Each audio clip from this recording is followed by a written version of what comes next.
Buckley's Chance, and welcome to Shift+F1, a podcast about speedy race cars. That, by the way, is Australian slang for no chance. For instance, to the question, is anyone besides Max Verstappen going to win this weekend? One might respond, Buckley's Chance. I'm Drew Scanlon. Joining me, Rob Zagney. How are you, Rob? Not bad. Do we have etymology for that saying? Yes. When you came across it? Yes. Buckley was an escaped white convict who went and lived with the Aboriginal people in the 1800s. And it was deemed that he would have no chance after escaping prison living with them out in the bush. But it sounds like that worked out okay. It did. He lived there for 30 years. Okay. So in some ways, we could say that saying actually sort of reflects, like, sometimes your racist assumptions about who people are and how they will react to strangers are, like, completely wrong. And it turns out, like, things can work out. So I think it seems like Buckley's Chance, sort of the true story, is like maybe people not recognizing our common humanity sufficiently. And honestly, if I'm using it in a casual context, you're telling me you got Buckley's Chance? I'm saying you're saying there is a chance. Well, that's what we like to do here, everyone, at Shift+F1, is tell you there is a chance. If you're new to this podcast, I should mention Danny O'Dwyer on assignment this week. He is missed. He'll be back soon. If you're new to this podcast, a very warm welcome to you. And if you are new to Formula One itself, we recommend listening to our preseason primer episode, which assumes no prior F1 knowledge and explains how the sport works and who everybody is. So if you like to go back and listen to that, it's episode 257. Also, this show would not be possible without our audience over at patreon.com/shiftf1, where every week we release an ad-free version of the podcast, along with bonus podcasts and videos monthly that are exclusive to our patrons that cover racing documentaries and films, F1 video games, experiments with other racing series, and a lot of weird things. So if you would like to support the show and get access to all that fun stuff, head over to patreon.com/shiftf1 or click the link in the show notes. This month, we have been diving deep into Drive to Survive Season 6. We've posted our reviews, I suppose, our chats about episodes 1 through 5 already this month. And then as soon as April rolls around, we'll post our thoughts on 6 through 10. I've had a good time talking about this season. And of course, we could not do it without our title sponsors over at patreon.com/shiftf1/shiftf1, including Get Rich or Die Ryan, Agave ATX, Cyphus Training Turf SCS, at Team Blackjack, Michael Maves, Gordy's Army, at Talking Autos, Olivia Evans, TelemetryDeck.com, FTC, Drew Stewart, Bailey Foot, Abdullah Althani, MasterCard, Venmo, JC Racing, F1 Team, Abraham Getchell, The Space Above Us Podcast, Bunny Crimes appreciates the 14 hours of sleep, period. Snigs, Alice Goucher, Max Voltar, Circuit Demon, Troy Stammer, William Rumpf, Irvine Clinical Research, Lachlan the Maddened Man, and Jason Kelly. Thank you, title sponsors. And because we don't have a race to talk about, for once, we're going to jump right into the news, Rob. This Christian Horner story is not going away. No, and there's, as always, there's parts of it that are about, Christian Horner, and then there's the weird Helmut Marko aspect of it all. So in terms of, like, what is the latest, BBC has a story indicating that the woman who has accused Christian Horner of misconduct and harassment is mounting an internal appeal to Red Bull.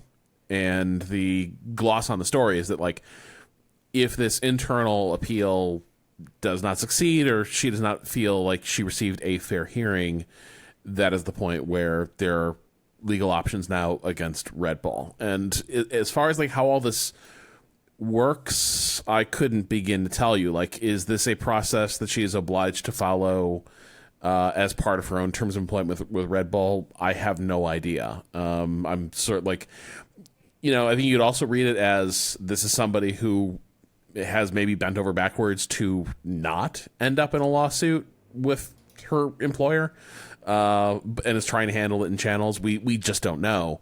But either way, like the next step she is taking is she and her legal team are taking is an internal appeal to have the decision to clear Horner reviewed and possibly overturned. If that doesn't succeed, the implication is this is probably moving the court system, and maybe this is like the reason I offer like why maybe she has to do this to sort of honor obligations to Red Bull is it sounds like the court action from here would probably name Red Bull as someone she's suing in addition to Christian Horner. So, it becomes a thing where if Red Bull is not going to make this right or respond appropriately as far as the alleged victim is concerned, Red Bull becomes sort of a hostile party in the action. So that is where things stand on the legal front. As we noted the other week, there was the complainant changed legal team. So there are a lot of indications that suggest this is, as we might have all suspected, this is going to head for court. This is not going to end with an internal slash third party subcontractor to Red Bull clearing the matter. This also leaves it leaves a lot of people in an awkward position with regard to this. In particular, it leaves the FIA with a bit of a dilemma as well as to how to handle this, because, and Autosport has the story, the FIA has an anti-harassment and non-discrimination policy. And so the question is whether or not, independent of what Red Bull decides, does the FIA also need to review what has happened here to make sure that Red Bull, and again, Christian Horner, have remained in compliance with the standards that the FIA has set down before stakeholders in the sport. This touches on, I can understand why, in particular, this allegation would be something the FIA would be really hesitant to engage in, because when you're at this level, the difference between, again, like politics and a standard, personal and professional conduct review are kind of inseparable. There is no way for the FIA to do anything about Christian Horner without also it being the FIA as an organization is taking on Red Bull as an organization and making them subject to, the FIA's policies, the FIA's, processes. But the policy exists. Just because it is awkward, the FIA is going to be obliged to look into this. Now, whether the FIA has, especially given various slips with its current leadership, who knows, as far as like the standing or credibility an FIA probe would have. But either way, it seems like there is going to be some fallout with the FIA. Yeah, it'd be hard for them, the FIA, to not do anything, given these existing standing regulations for the people that are composing the F1. And again, this is sort of the complainant. It seems like sort of forcing the hand of the FIA as well. So again, it is there's the inquiry going on at Red Bull. The machinery team are having are appealing. And then there's also now a process started with the FIA, sort of forcing their hand with regard to their own harassment and discrimination policy. Now, this has always been tied to bizarre internal politics at Red Bull, which is, and do we really know what the connection is besides just people not liking Christian Horner? concurrently? Yeah. I don't know that we do. Well,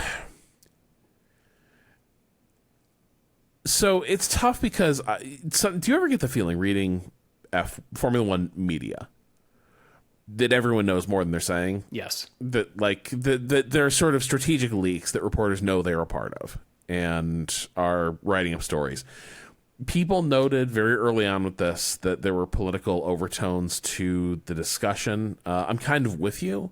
Like, it kind of seems like there's been high drama within Red Bull politics maybe for a couple of years, but that may have nothing to do at all with this issue, except insofar as people noted that there seemed to be leaks coming from the Red Bull side of things. Yeah, and I don't want to insinuate that this like harassment claim is happening because someone wants Christian Horner out, that or to suggest that it is fabricated in any way. That is not what I'm saying. I'm saying that perhaps this is someone has seen this as a time to strike.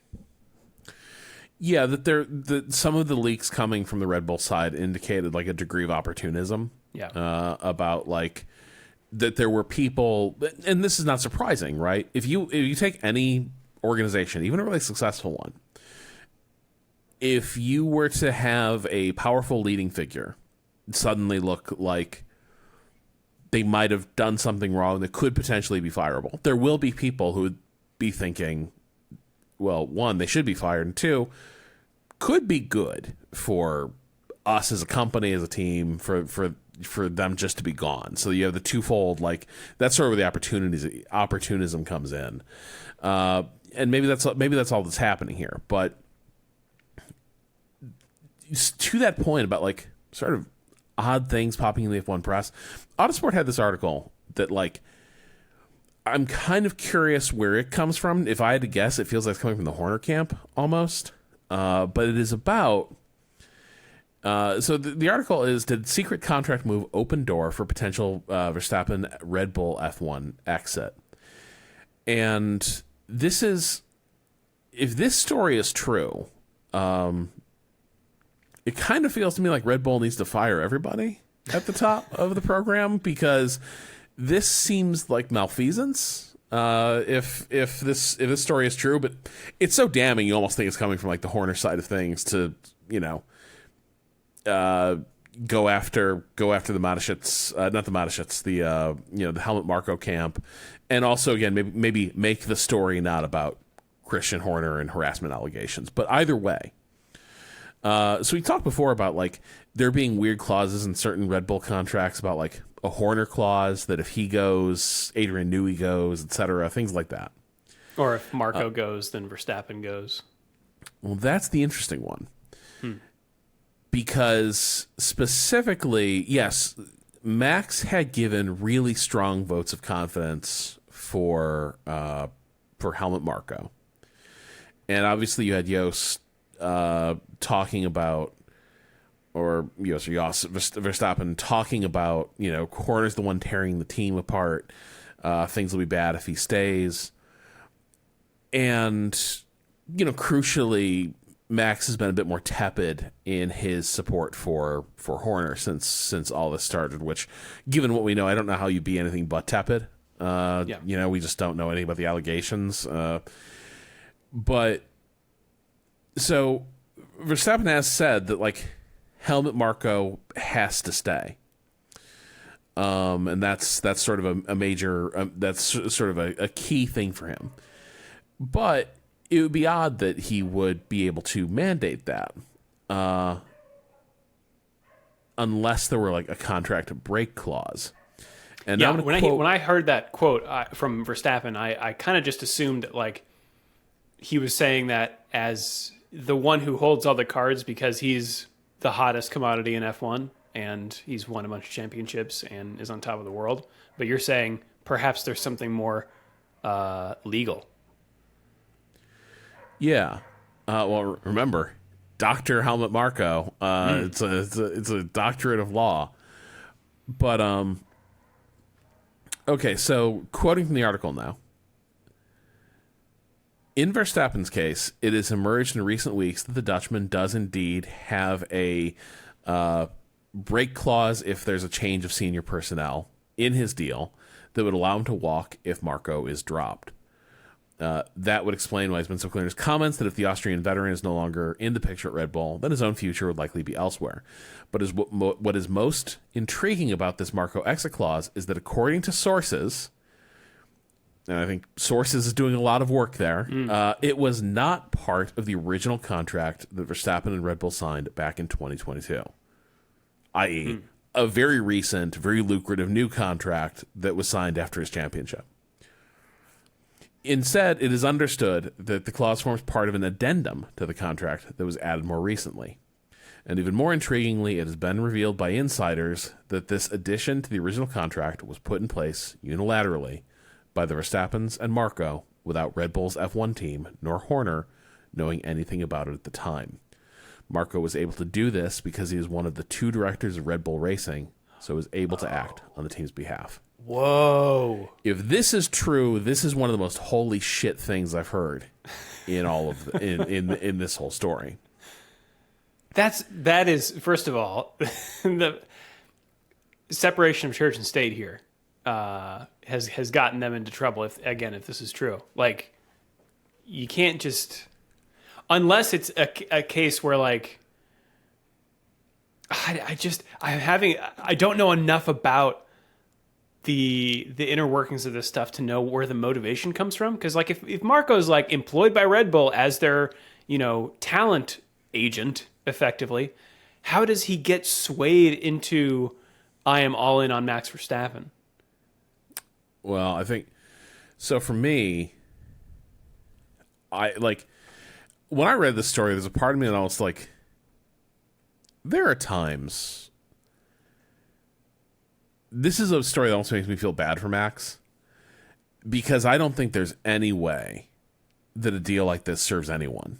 But, like, it doesn't serve Max, right? These deals do not serve, like, I don't see what Max Verstappen gets out of these deals unless he values stability around him and having the same cast of, like, characters around him so highly. Because I understand why Marco would want this deal. You can't get rid of me without losing your championship-winning star driver. Mm-hmm. I understand completely how that serves Marco. I don't understand how it serves Max. I don't understand why you would tie your fate, your future to this guy. Like, it just doesn't make a lot of sense to me unless, you're playing really, like, fourth dimensional chess and you're like, well, they're going to fire Dietrich is dead, they're going to fire Helmut, and this is how I get out of this contract if I want to. But why would he have been thinking about getting out of the contract given how strong the car was? To me, the thing that I find really shocking about it is, like, so if this, I don't know when this came to light. If it was added secretly, I know we talked about it. I do think this is the sort of thing that if you find out, like, a person with signatory capacity your company did without telling anyone, and they are specifically involved in the addendum, and they have a clear conflict of interest in this particular matter, that to me is like, that's probably it, right? Like, this is, like, I just went through a bunch of, like, starting a company and figuring out, like, all the legalese and shit, and the part that, like, involves a lot of trust is somebody does have to have signatory capacity. You can't go around to every stakeholder to have them sign every single piece of paper. Somebody needs to have the ability to be like, hey, I filled out these forms, I took care of this thing, I committed us to this, I signed us a contract. Somebody needs to have the power to do that. Even a small company is useful. In a larger one, it's mandatory. The responsibility there is, like, the other part of that agreement is that you're just not going to go rogue and start doing shit that, like, other stakeholders would say, like, hold up there, pump the brakes. That comes with the deal. If you find out that Helmut Marko has obligated the entire Red Bull organization and F1 team to tying their ability to retain their star driver to them keeping this 80-year-old's, like, Austrian lawyer, as a part of the F1 program. And he did it on the sly without letting anyone know. Probably because people would have questions and would say, like, absolutely not. That to me is like, your affiliation with the team is at an end. Like, you're done. Like, you're done. This is that is a thing that doesn't get walked back. And so when I see a story like this, if this is all real, I totally understand why suddenly Christian Horner would be trying to get Helmut Marko out of the company.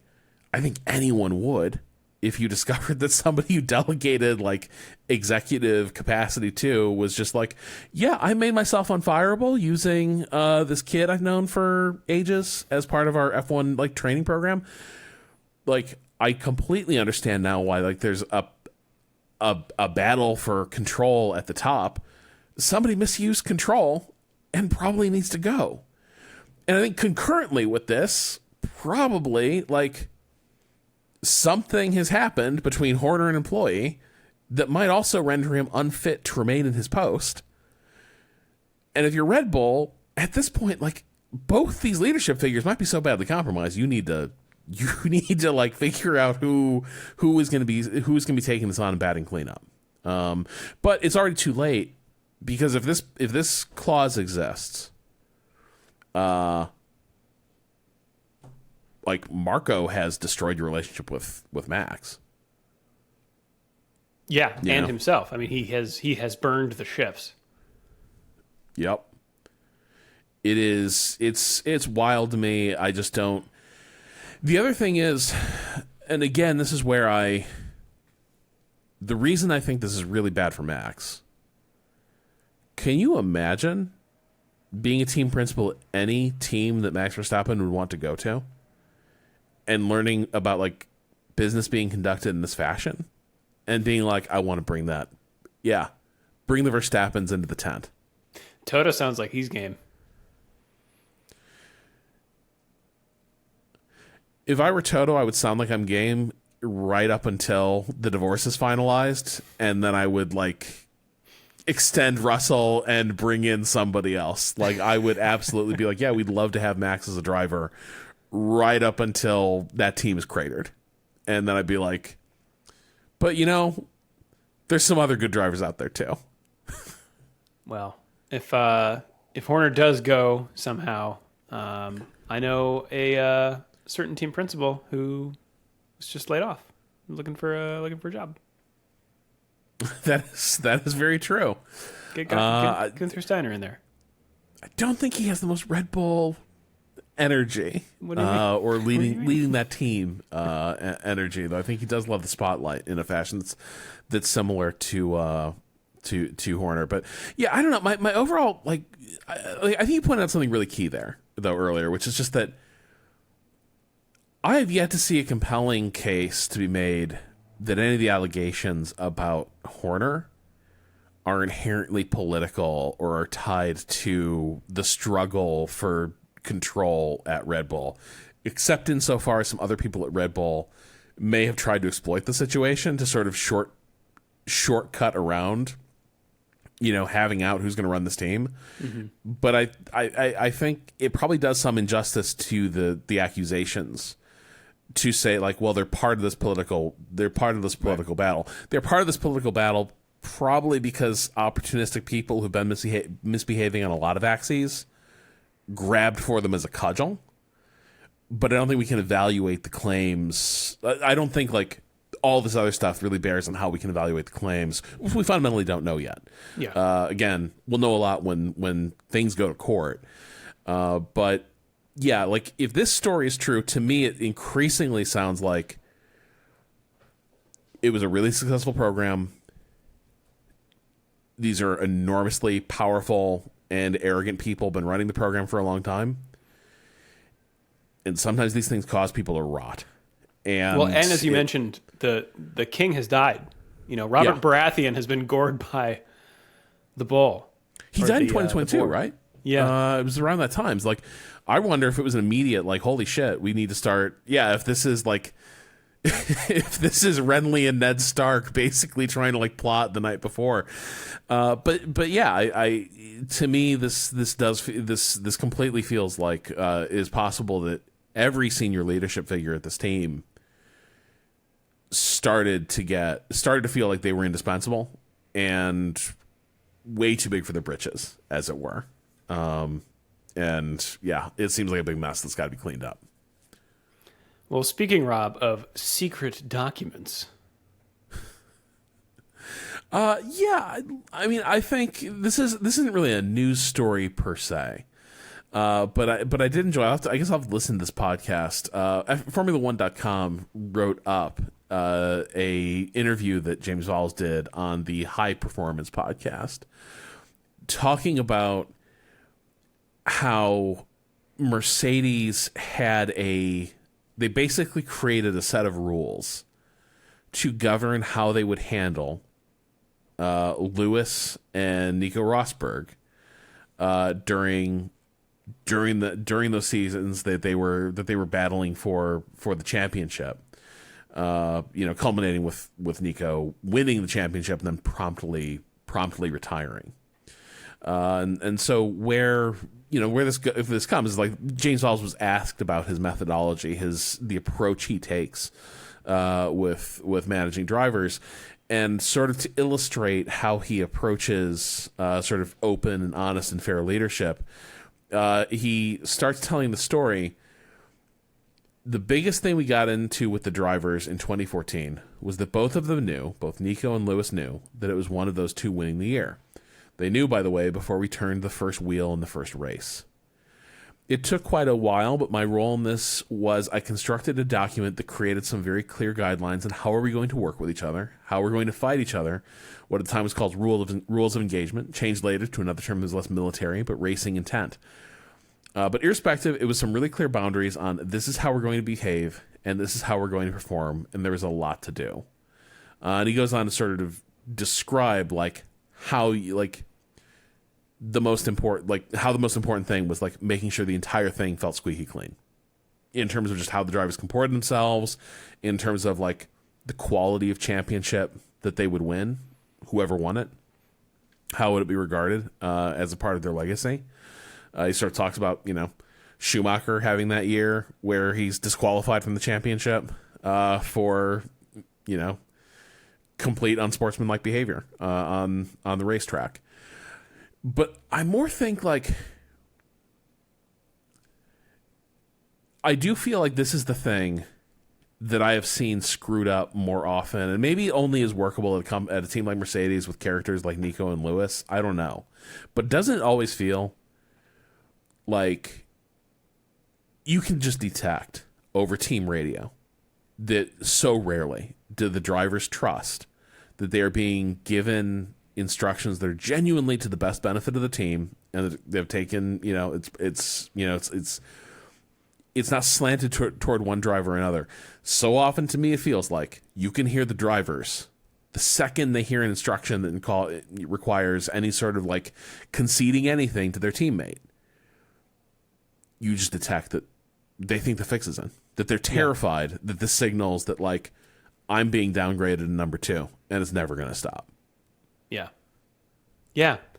I think this is fascinating, especially because, having gleaned some insight on Val's personality from Drive to Survive, the fact that he made a document just makes so much sense. And it's so like, I think it sounds pretty effective, frankly. If you can get sign off on both of your hotshot drivers that like, here's how we're going to behave, then you can say like, listen, when things go south, we will have at least one person to blame.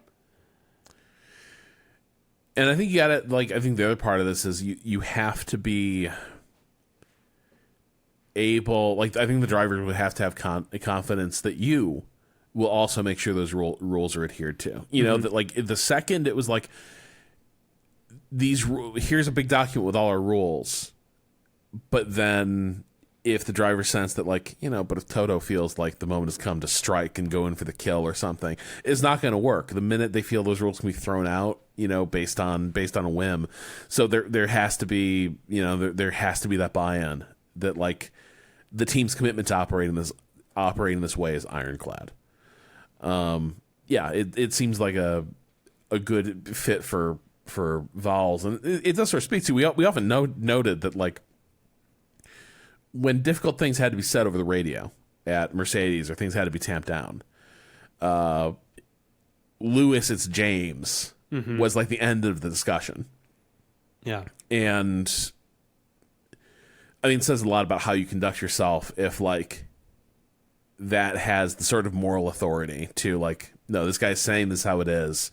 Everyone's going to get on the same page now. This is just how it has to be. That is a reputation and a level of like trust and authority that sort of earned, not granted.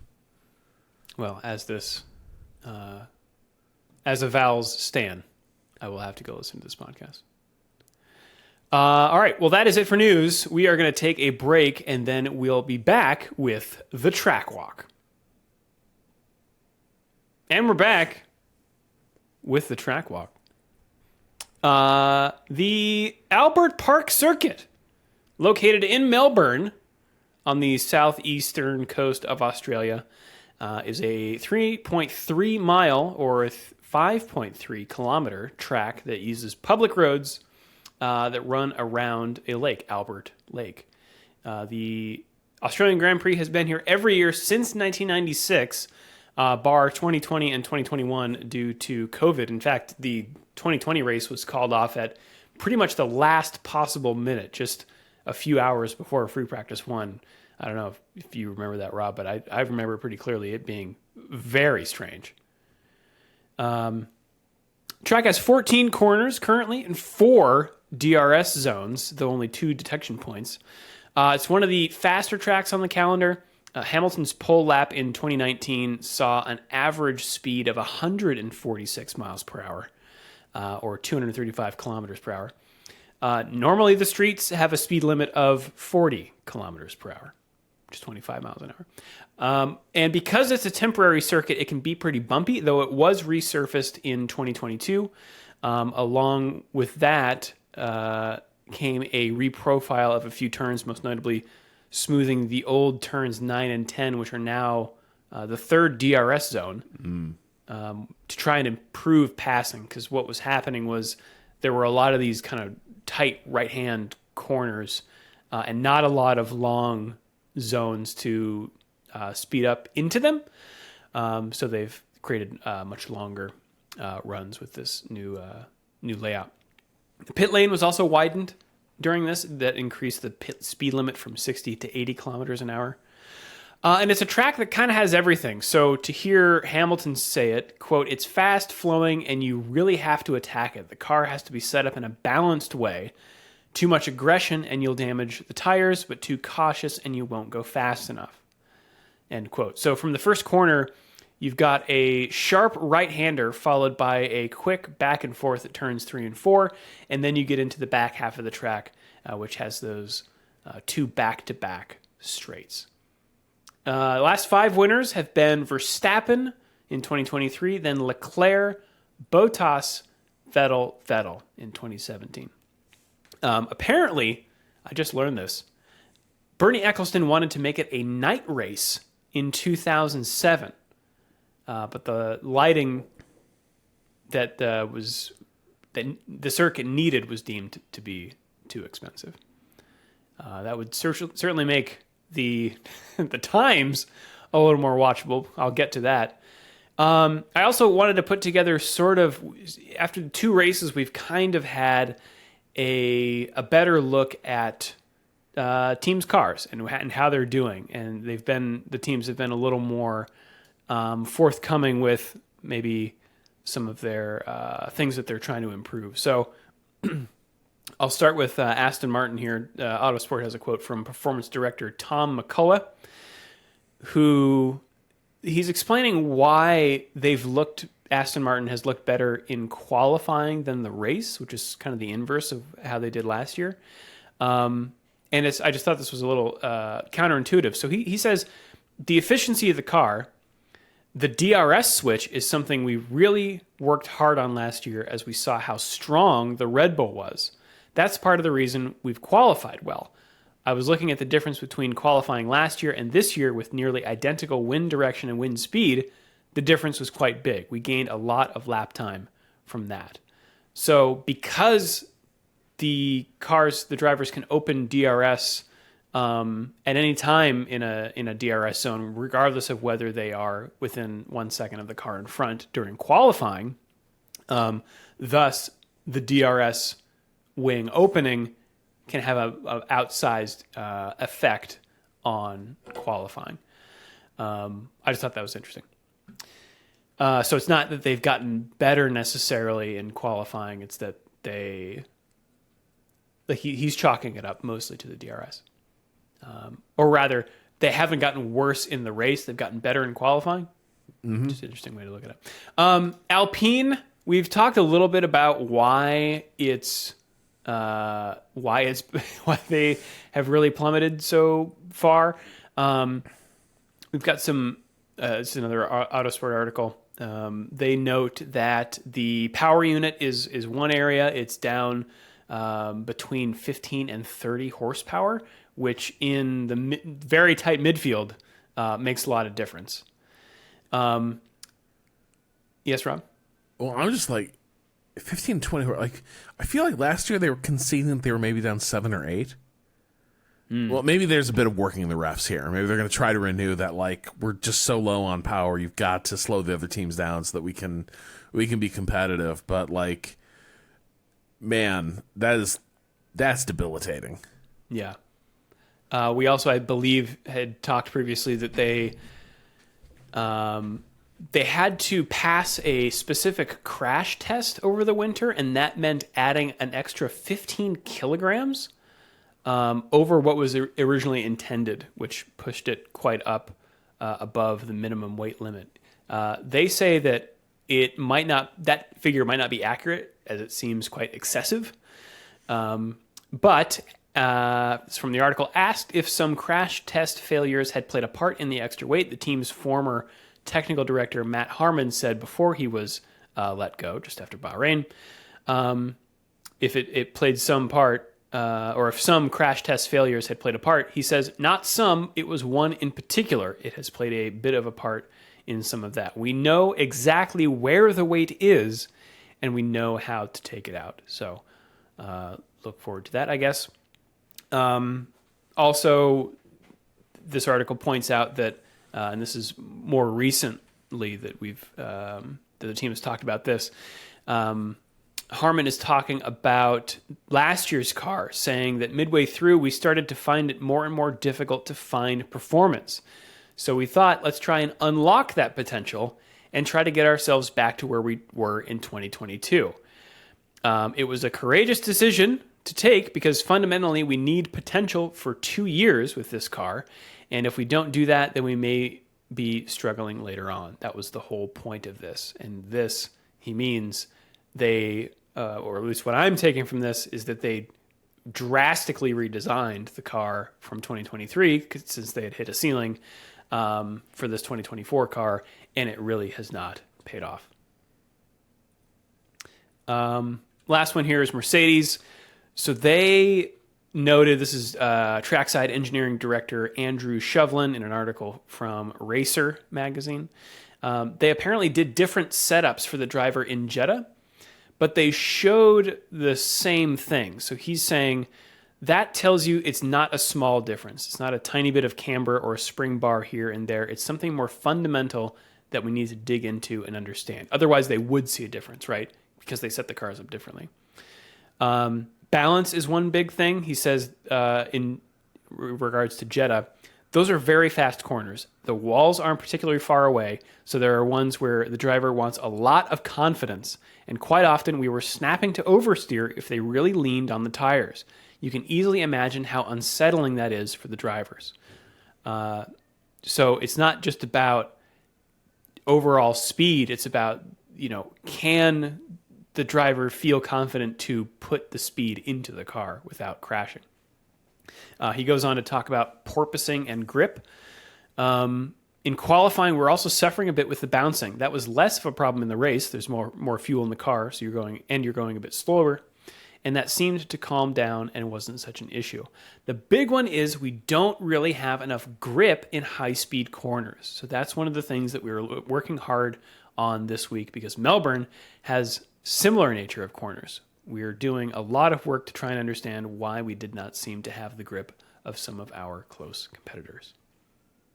So, that is what people are working on, and perhaps we will see the fruits of all that labor soon. Just the stuff about porpoising reminded me, just as a news story we don't need to get into too much, but Lando Norris was talking to media this week about like the next redesign of the F1 cars needs to take driver comfort into account more. And what he's specifically talking about was like, these things are grueling to drive because of, porpoising stopped being a story that we talk about week after week, but like they are still really physically punishing cars to drive. And like Lando's talking about like just a growing number of,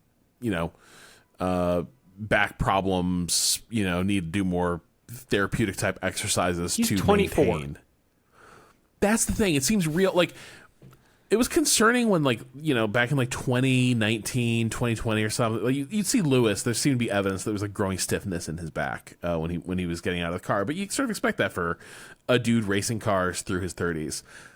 Lando's really young, and to be like, kind of sounds like he's talking around having a bad back, which, sometimes you just get unlucky with that. But it sort of seems like these cars, you no longer have the dramatic like porpoising that nobody could tolerate happening as much anymore. But it still sounds like it's not a great spec car for drivers physically.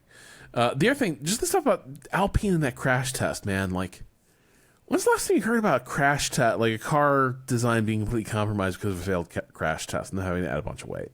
I feel like I've never heard that in modern F1. No, me neither.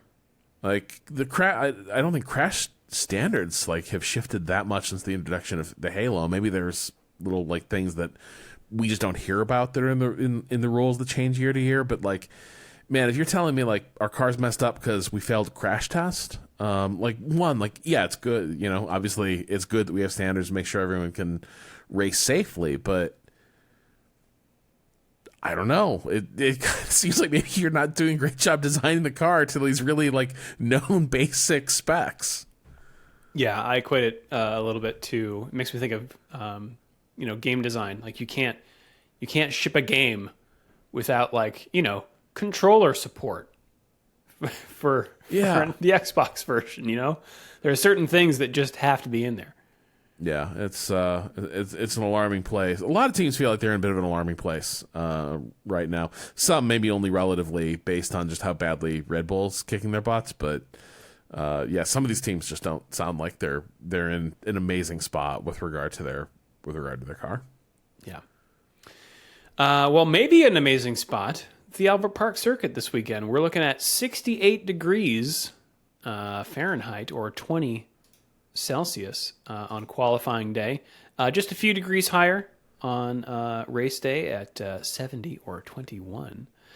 Precipitation looks to be about 0 to 5% across the weekend, although looks to be maybe some significant wind, 14 miles an hour out of the south on qualifying day, and then same speed out of the southwest. That is 23 kilometers an hour on race day.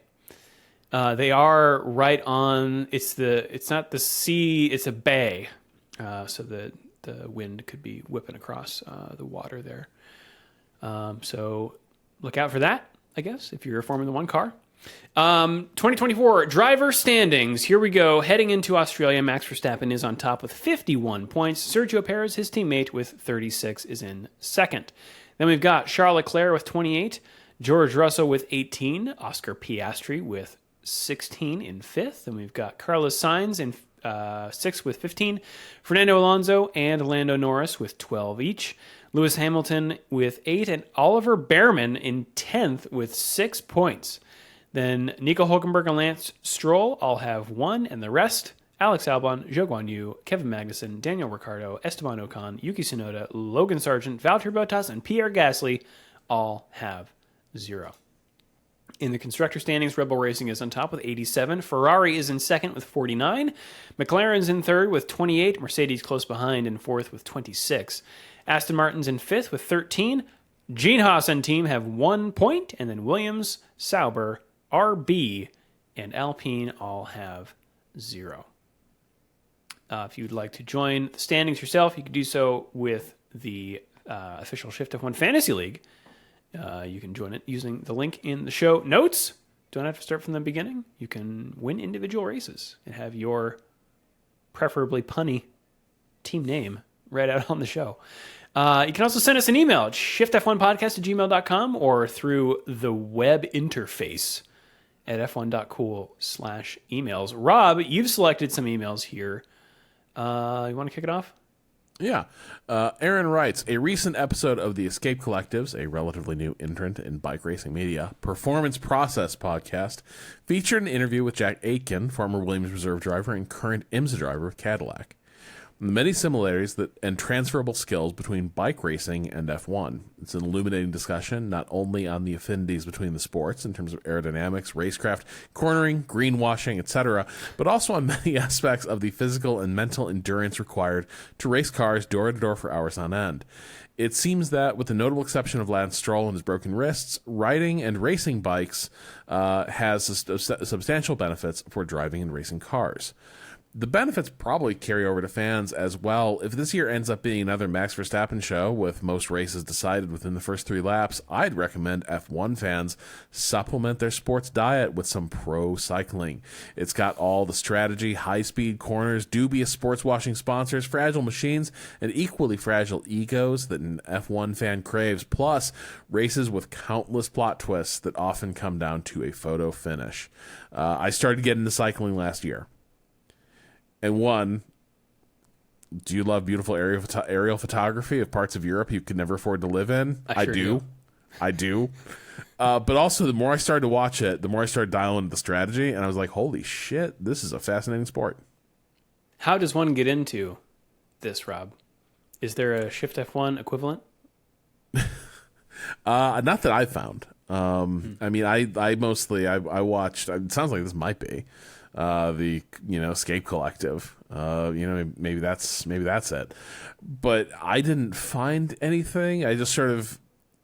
The nice thing is, you watch the Tour de France, you'll pick up a lot because they explain it as if you've never seen it before. Because that's a good assumption. So many people tune into that one and they don't tune into anything else. Yeah, there's that Netflix show though, right? Oh, yes. I've lost track of all of them. Like Full Swing is their golf one. Quarterback, I think, is their. What is Netflix cycling show? Are you into pro cycling? I feel like I asked this last year. Only on a very high level. Tour de France Unchained. Yeah. Unchained. Yeah. Yeah. So I've watched a few hours here and there of the Tour de France. I agree that it's the right mix of depth and esoteric sport that really captures my attention. Yeah, it's really fascinating. I think the other thing that I used to I knew enough to know that there's your guy who's riding for the overall win. Then there's guys who are really good at climbing the hills, and there's dudes who are really, really fast. I think I hadn't fully realized that setting those guys up to succeed, though, if it's a mountain stage or you're trying to get your overall winner rider in a position to win, still requires all those other dudes to in some ways, a cycling team is the machine you are building is made of people, right? The car you are sending out there is a platoon of riders that on the given day are going to set things up to let one driver strike at the right moment and have a shot of winning. And everything has to be choreographed around that. And it's just a wild amount of strategy. Because you think, it's an athletic sport. the guy who's going to be fat, like the guy who's strongest and most durable, can handle the mountain the best, he's going to win the mountain stage. No, he isn't. Not unless like a bunch of people set it up for him to do that, because otherwise all those advantages will be mooted. It's a really fascinating sport. I'm like started into it last year. I'm on the verge of Sicko territory with it. Nice. You want me to read this next one? Sure. Yeah, I thought initially we were talking about motorbike racing, but we are bicycle racing. I thought I didn't know Jack Aiken was a cyclist. Yeah, I didn't know either. I was all about ready to go. Like, well, there were always rumors that Valentino Rossi was going to come over to F1. Yeah, I think he and Lewis actually did like a media day where they swapped cars and bikes. But this next one, Elizabeth writes, "Hi, Shifters. Do you find it surprising that Lewis Hamilton didn't wait until seeing the on-track performance of the 2024 Ferrari to sign over to them? Writing this just after testing, the SF24 does seem to solidly be the second best car, but was it that clear to him just from the sim data the team gave him, or was it more to do with what they've got cooking for the 2026 car?" I wonder how much information they are allowed to give, or that was my want. thought too. I'm not sure they can. Yeah. Because like F1 is so paranoid about controlling this material. Mm-hmm. And God, Ferrari especially. Yeah, like I don't know that they can. For me, this came up a little bit. People hear a conversation about the second part of the second half of the Drive to Survive season, but we came away from an episode that sort of centers on Lewis and Mercedes and all that, feeling like it does. Obviously, there's 20/20 hindsight. We know that Lewis is going to leave for Ferrari, but at the end of the episode, you feel like that relationship is still not on healthy footing. And it feels like a lot of it stems from the fact that they built Lewis a bad car in 2022, and then they doubled down on it against his will in 2023. None of that worked out. I kind of wonder if he just wanted out, that like he didn't have faith that Mercedes were going to pull it together on a timeline that worked for him. Yeah, and interestingly, in this article from Formula1.com, so asterisk state-run media, he was asked kind of about this. Like, did you leave Mercedes because you don't believe in it? And he said, basically, no. He says that, "I'm excited about this year, and I know this team is going to win another championship, and I will be proud to know that I've been a part of it. As I said, it's all about a new chapter in my life, and I really feel like I've done everything I could possibly do with this team. Mercedes has such an incredible history, and from the board down, they are really ultimately heavily invested in racing in so many areas, regardless of whether or not this is a championship-winning car.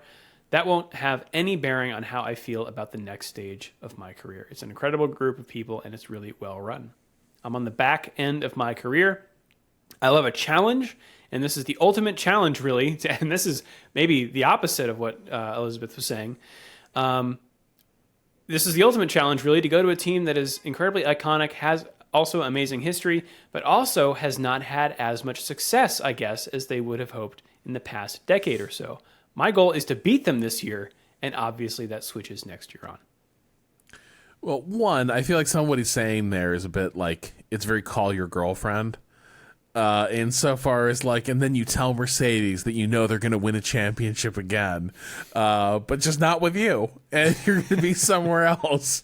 And two, like, it would be the most Lewis Hamilton thing in the world. Like, if the blessed career continues with, he's like, man, I just hope I can help Ferrari get back to where that iconic team belongs, as they are on the upswing and like surpassing Mercedes, and like he steps into a car that's like ready to rock for a championship. Yeah.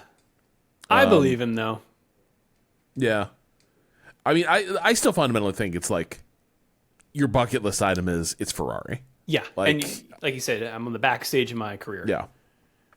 Like, this is your one chance to answer that question. Like, what would it be like to Ferrari driver? And I think, like, that is a priceless question. It is a different, like, it is a, what winning a championship's like. You can win more races, but, like, driving Ferrari is going to be special. I think fundamentally that's the reason. But I do think, like, just the way that that Mercedes fumbled the development of the car since, 2021, basically, probably burned through some of that patience. Yeah. Scott writes, this weekend, we got a few emails along these lines. But Scott writes, this weekend, Ollie Behrman filled in for Carlos Sainz, who had appendicitis and finished the race in 7th. This led many to exclaim, what an amazing drive it was, earned him driver of the day, and opened the discussion of how he deserves an F1 seat as soon as possible. Time travel back to 2022 at Monza, where Nick de Vries filled in for Alex Albon, who also suffered from appendicitis. Nick finished in the points, 9th, and also won Driver of the Day. Nick's performance at Monza led him to getting an F1 seat in 2023, which ended up lasting less than half a season before he was replaced due to poor performance. So while Ollie's performance was pretty astounding to watch, why should we believe this isn't going to be another De Vries situation? That is a great question. So I'll say this. Jeddah has a reputation for being a bastard of a track. And Monza is nuanced. You know what I mean? Like, it takes a lot to get, like, a perfect lap at Monza. You really there's a lot of nuance to what is otherwise a pretty simple track layout. It is a pretty simple track layout. Like, come on, when it comes up in the racing game, like, how many break points do you really need to nail? Mm-hmm. How many ones do you need to remember?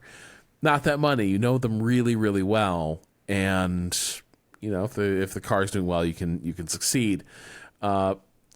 Jeddah apparently is kind of a really tricky track. Little margin for error, endless lap, lots of visually indistinct corners.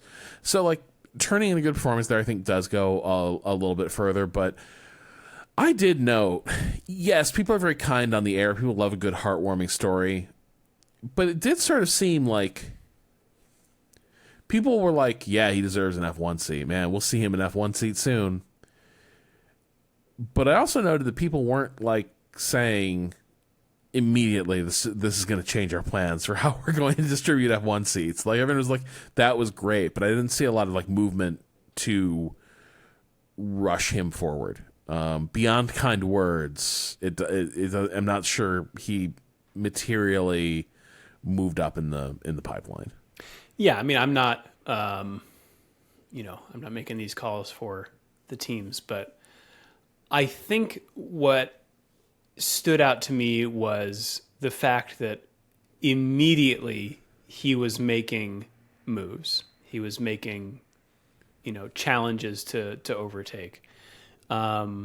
Instead of just, like, trying to hang on to the end of the race. I honestly don't remember much about Nick de Vries' race. I do remember that happening. I don't remember, his actual performance in that race. I think you're right about the track. I think with, such little time also, yeah. Just the fact that he just exuded a stability that I think was surprising, given his young age. But yeah, I wonder if it's less about, like, who are we gonna fire, and more of a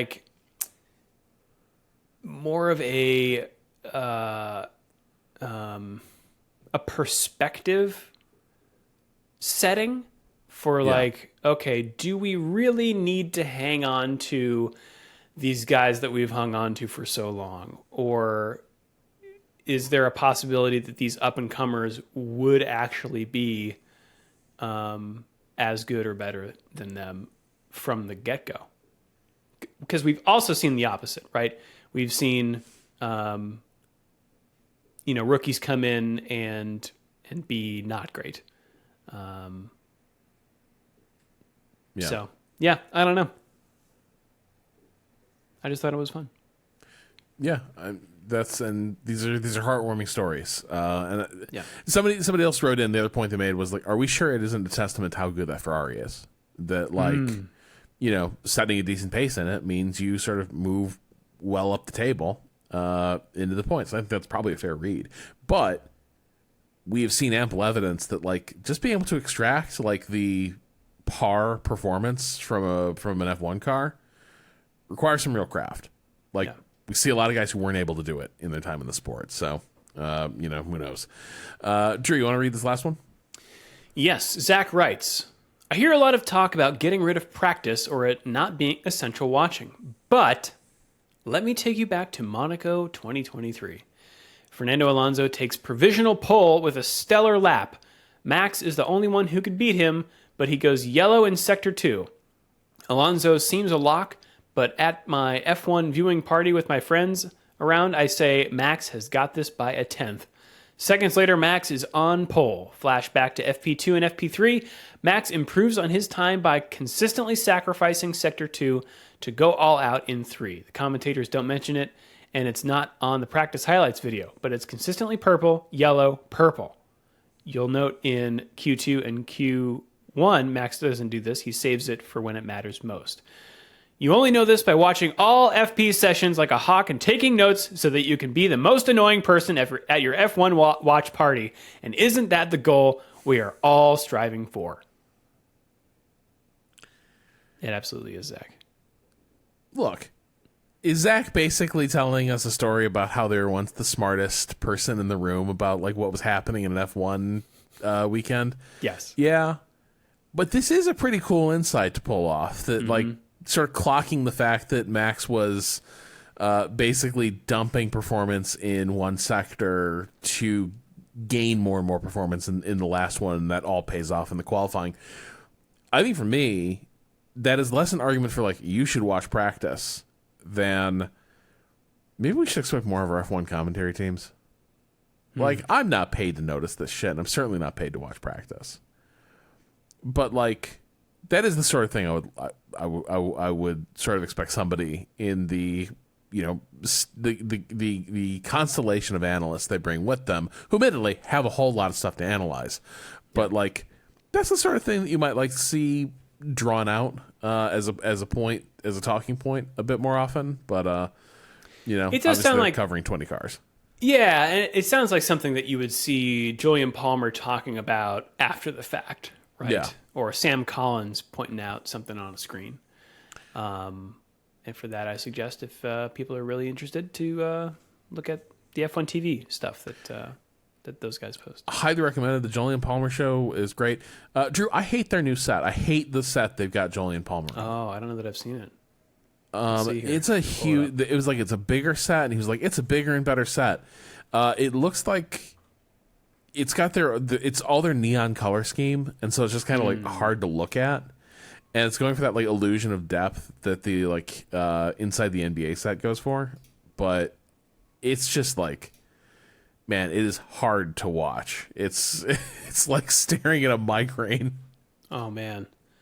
Oh yeah. Okay. And also, is there any complexion and any wardrobe you think will look good against that backdrop? I mean, it's gamer purple. Is what I'm seeing. Right. And he is very tiny. It's all a virtual set. Yeah. Okay, I could see why on paper this would look interesting, but yeah. All right. Some of it, so I'm looking at Formula One's YouTube channel. Some of that stuff goes to YouTube, in case you don't have a subscription to F1 TV. So check out Julian Palmer's and we analysis. can't easily get in F1 TV because we never accept the cookies, but then we never accept the cookie that allows our credentials to be saved between sessions. It's true. It's true. All right, that's it for emails. You could, again, email us at shiftf1podcast@gmail.com or go to f1.cool/emails. You could also hit us up on the socials using the links in the show notes. That's us around the internet. It's time now to take it around the world of racing. The Repco Supercars will be supporting Formula One at the Albert Park Grand Prix circuit this weekend. Thursday through Sunday, there are 4 races. That's a lot of supercars. I like supercars. We've also got MotoGP. They are back at the Autodromo Internacional do Algarve in Portimao, Portugal. The World Superbike Championship is at the Barcelona Catalunya circuit. F2 and F3 are also supporting F1 in Albert Park this weekend. We got those Craftsman trucks at the Circuit of the Americas for the XPEL 225. The NASCAR Xfinity Series is also at COTA for the Focused Health 200. What else we got? IndyCar is at, what is this? The Thermal Club? Rob, do you know what the Thermal Club is? Well, Thermal is a famous raceway. Oh, I didn't know that. Where is it? Is it in California, maybe? Or it is in Thermal, California. Yeah. I've never heard of Thermal. Anyway, the race is called the $1 Million Challenge. Is this a reality show? $1 million. This is the sort of topical references you get on Shift+F1. It really is. The NHRA Lucas Oil Winter Nationals (Pomona) is at the Auto Club Raceway in Pomona, California. That one I have heard of. And we got NASCAR also at Circuit of the United States of Americas for the Echo Park Automotive Grand Prix. I'm always here to watch stuff. It's at COTA. Last year, that race was unwatchable with the number of yellows. I was like, I cannot. Yeah, I mean, these dudes could not get the race restarted without somebody going off and causing another 20-minute delay. Well, Rob, there's so many right turns. Yup. Formula One also this weekend. Maybe you've heard of it. It's a normal weekend, not a sprint, although it's in Australian time. So watch out. These are Eastern times.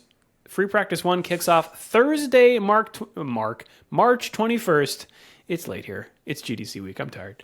March 21st at 9:30 p.m. on ESPN News. A few hours later at 1 a.m. on Friday, March 22nd on ESPN2 is Free Practice 2, followed by, I guess, at 9:30 p.m. Free Practice 3 on ESPN News. Then Saturday, March 23rd, qualifying is at 1 a.m. Eastern Time on ESPN2. And the race, everyone, Sunday, March 24th at 12 midnight Eastern Time on ESPN2. The Deuce. We will post, as usual, the schedule for this weekend. In case you can't parse all of that. I'm having trouble parsing it, and I'm looking at it right now. So stay tuned to the socials for that. Final thoughts, Rob, ahead of Australia. It's a great track. Always looking forward to it. Hopefully, I'm still hoping somebody's going to be able to bring a package that's competitive for a win. But yeah, it does seem like that's not in the cards this year. But hopefully we at least see an abatement of some of the things that Danny noticed early on, which was just that some of the mid-pack action is dying off and it's becoming a bit more processional. The DRS trains are harder to break. Last year there was a lot of good action in the mid-pack. If it starts turning into a bit more deterministic in terms of how they run, gonna be a rough season because Max can run away with the lead, but last year we had a lot to talk about because there was always so much happening behind. Mm-hmm. Last couple races have definitely felt like, well, and then the running order kind of gets sorted out, and you just kind of hang. And I hope we don't have another race like that.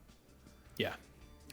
I don't know if Australia is going to be it, but, because, I don't know. Maybe those changes that they made to it will increase passing. And we'll see. If you'd like to support the show and get access to all of our bonus episodes, the ad-free version of the podcast, and the official Shift F1 Discord, you can do so over at patreon.com/ShiftF1. Have a good race weekend, everyone. We will see you all next week. Meow.